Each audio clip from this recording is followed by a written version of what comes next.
Hi friends, welcome to my channel Telugu కలువ జయ మీ జయ. ఈరోజు మీ ముందుకు ఒక సరికొత్త రెసిపీతో అయితే వచ్చేస్తుందండి.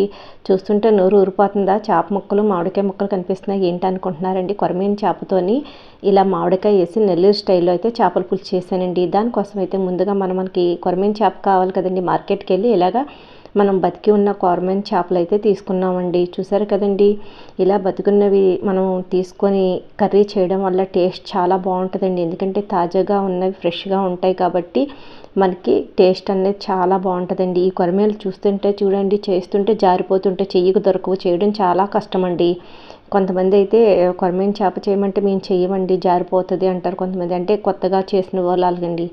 చూసారు కదా, ఈ కొరమీన అన్నది ఫ్రై రెసిపీకి కానీ గ్రేవీకి కానీ ఇలాగ నెల్లూరు స్టైల్ చేపల పులుసు కానీ చాలా బాగుంటుందండి. ఇందులో ముళ్ళులు కూడా ఎక్కువ ఉండవు కాబట్టి చిన్నపిల్లలు కూడా ఇష్టంగా తినొచ్చండి.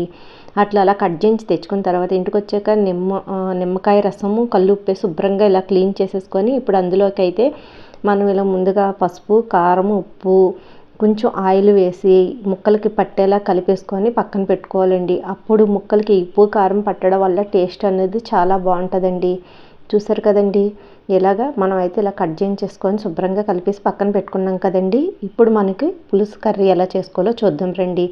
స్టవ్ మీద అయితే ముందు వెడల్పుగా ఉన్న బాండీ పెట్టుకోవాలండి. చేపల పులుసు అంటే ముక్క ముక్క అతుక్కుపోకుండా ఇరిగిపోకుండా ఉంటాయండి మనం తీసుకునేటప్పుడు. చూసారు కదండి, ఇప్పుడు మనం బాండీ పెట్టుకున్నాక వేడెక్కాక ఆయిల్ వేసుకున్నామండి.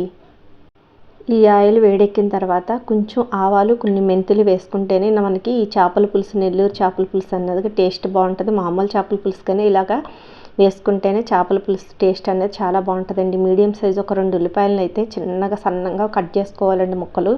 ఇవి కూడా వేసుకొని కరివేపాకు, పచ్చిమిర్చి ఇవన్నీ వేసుకొని మీడియం మంటలో పెట్టుకొని మంచి బ్రౌన్ కలర్ వచ్చే వరకు వేయించుకోవాలండి. చూసారు కదండి, ఇవి వేగడానికి కూడా కొంచెం సాల్ట్ వేసుకుంటే మనకి మంచిగా వేగుతాయి. అవి వేగిన తర్వాత అవి సగం వేగుతుండగా ఇలాగా ఒక మీడియం సైజు 2 టమాటాలను అయితే సన్నంగా ముక్కలు కట్ చేసి వేసుకున్నానండి. ఇవి కూడా మంచిగా మెత్తబడే వరకు వేయించుకోవాలండి. టమాటా ముక్కలు ఇలా 1 బై 1 చేసుకుంటే ప్రాసెస్ చాలా బాగుంటుందండి. ఇలా ఈ వేగుతుండగా మనం అల్లం వెల్లుల్లి పేస్ట్ అయితే 1 చెంచా వేసుకున్నామండి. పెద్ద స్పూన్తో 1 చెంచా అయితే వేసుకున్నాము. ఇది కూడా పచ్చివాసన పోయే వరకు వేయించుకోవాలండి. ఇప్పుడు మనకి కర్రీకి మన టేస్ట్కి తగినట్టుగా కారం అయితే వేసుకోవాలి. అందులో 1 స్పూను అలా వేసుకున్నాం కదండి. ఇప్పుడు మళ్ళీ మనం తీసుకునే చేపల ముక్కలు బట్టి మనం తినే టేస్ట్ని బట్టి ఉప్పు, కారము, పసుపు ఇవన్నీ మళ్ళీ కొంచెం కొంచెం ఈ ముక్కల్లో వేసుకొని మంచిగా వేయించుకోవాలండి. కొంతమంది ఇవన్నీ కలిపి పచ్చివే వేసేసి కలిపేసి కూడా పెడతారండి పులుసు. ఇలా వేయించుకోవడం వల్ల కొంచెం టేస్ట్ అయితే బాగుంటుందండి. చూసారు కదండి, ఈ మసాలా కారం అవి కూడా మనకి కొంచెం పచ్చివాసన పోయే వరకు వేయించుకొని ఈ చేప ముక్కల్ని మనం అందులో వేసేసుకోవాలండి. చూసారు కదా, కలిపి పెట్టుకున్న చేప ముక్కలు కూడా అందులో వేసుకొని ఒకసారి అన్నీ సర్దుకోవాలండి సమానంగాను. లేదంటే మనం ఇలాగా చేతితో పట్టుకొని అటు ఇటు బౌల్ని కుదుపుకుంటే మొత్తం ఈ మసాలాలన్నీ చేప ముక్కలకి పడతాయండి. ఇప్పుడు మనం చూసారు కదండి, ఒక నిమ్మకాయ సైజ్ అంత చింతపండు నానబెట్టుకొని ఇలా రసం తీసుకున్నాం, పక్కన పెట్టుకున్నామండి. ఆ రసాన్ని అయితే అందులో వేసుకొని మనం చేప ముక్కలు కలిపి పెట్టుకున్న దాంట్లో కూడా కొంచెం నీళ్ళు వేసుకొని ఆ నీళ్ళు కూడా వేసేసి అలాగే మనకి ముక్కలకు ములగడానికి వీలుగా ఉన్నంత చూసుకొని నీళ్ళు సరిపోయినంత వేసుకోవాలండి. చూసారుగా ఫ్రెండ్స్, ఇవన్నీ వేసుకొని ఒకసారి కలుపుకొని హై ఫ్లేమ్లో పెట్టాలండి.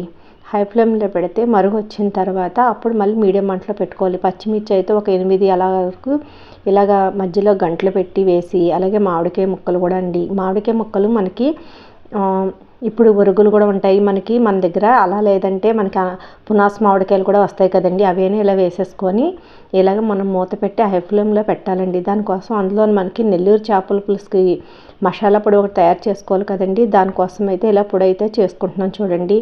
ధనియాలు 1 స్పూను, అలాగే 1 స్పూన్ మెంతులు, అంటే 1 టీ స్పూన్ అండి, అలాగే 1 టీ స్పూన్ ఆవాలు, జీలకర్ర ఇవన్నీ కొంచెం స్టవ్ మీద మంచి మీడియం మంటలో పెట్టి కొంచెం ద్వారగా వేయించుకొని చల్లారిన తర్వాత ఇలా రోట్లో వేసుకొని దంచుకొని అందులోనే కొన్ని వెల్లుల్లి రేఖలు కూడా వేసి అవి కూడా కచ్చాపచ్చా దంచేయాలండి. ఈ మసాలా వేయడం వల్ల చేపల పులుసు, నెల్లూరు చేపల పులుసు టేస్ట్ అయితే వస్తుంది. నెల్లూరు సైడ్ వాళ్ళు చేసేవాళ్ళు చేపల పులుసులు ఈ మసాలా అయితే వేస్తారండి.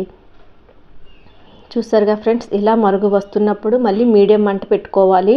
మనం ఇంకా గరిటె పెట్టకుండా ఇలాగ అటు గరిటె పెట్టుకోకుండా చేతితో పట్టుకొని కెటిల్స్తోని అటు ఇటు తిప్పుకోవాలండి. చూసారు కదా, అలాగా తిప్పుకుంటూ ఉంటే మనకి ఆ మామిడికాయ ముక్కల్లోంచి రసం ఎంత దిగి పులుపు అన్నది టేస్ట్ బాగుంటుందండి.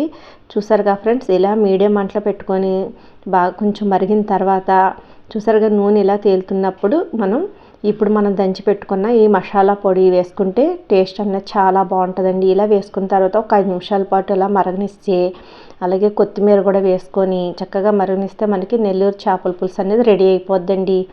ఇది వేడివేడిగా ఉన్న తినే కంట చల్లారిన తర్వాత తింటే అండి, మార్నింగ్ చేసుకొని నైట్కి తింటే బాగుంటుంది. నైట్ చేసుకొని మార్నింగ్ తింటే ఇంకా టేస్ట్ అనేది చాలా బాగుంటుందండి. ఒకసారి ఉప్పు, కారము, పులుపు అన్నీ సరిపోయలేదో ఒకసారి చెక్ చేసుకుంటే మనకు సాలిపోతే వేసుకోవచ్చండి.